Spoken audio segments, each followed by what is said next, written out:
Ce que tu as caché aux sages et aux savants, tu l'as révélé aux tout-petits.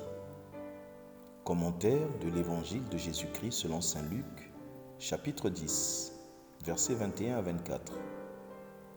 Frères et sœurs, Dieu se révèle aux tout-petits, à ceux qui sont comme des enfants.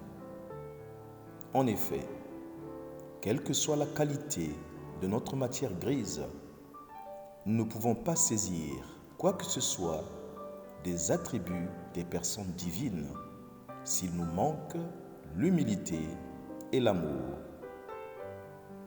C'est ici le sens de la référence faite à l'enfant, car la connaissance de Dieu ne se limite pas aux lectures.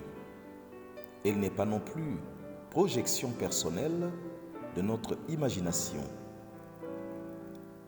Pour connaître Dieu, pour que Dieu s'ouvre à notre connaissance, il faut encore être humble et s'ouvrir à son amour, comme dans la petitesse d'un enfant qui est tout amour pour ses parents. Voilà pourquoi nous ne devons pas nous étonner ni nous offusquer quand Dieu choisit les petits, à qui il confie une mission unique. En d'autres termes, les pensées de Dieu ne sont pas nos pensées. Ses critères de choix vont au-delà des apparences.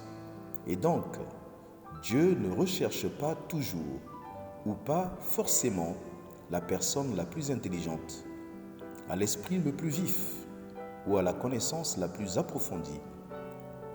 Il recherche dans les plus petits coins du monde l'âme la plus humble, ouverte à sa vision. Et si jamais, dans les mystères de son amour, il choisissait une personne à l'intelligence aguerrie, il le polirait pour le plonger dans les dimensions incontournables de l'humilité et de l'amour. C'est bien le cas des rois mages ou astrologues qui, dans leur grandeur, se sont dépouillés de leur ego pour chercher l'enfant Jésus. Nous connaissons la réponse à leur démarche. Le ciel s'est ouvert à eux. Ces mages ont eu ainsi l'insigne honneur et le bonheur de voir l'enfant Jésus et de l'adorer à Bethléem. C'est tout le contraire de Hérode, dont l'orgueil et la vaine gloire ont été le mur de séparation avec le Christ. Mieux encore, Saul de Tarse, homme doté d'une intelligence vive, croyait connaître Dieu. Mais le Christ a dû travailler son cœur en le polissant dans l'humilité et l'amour pour le parfaire et le mener à la vraie connaissance du divin. Depuis, le zèle de saint Paul pour le Christ nous instruit sans interruption. Quelle résolution! J'ouvrirai davantage mon cœur au plan divin sur ma vie. Notre prière. Ô Christ, Fils du Dieu vivant, aide-moi à accepter avec simplicité et confiance tout ce que tu veux faire en moi.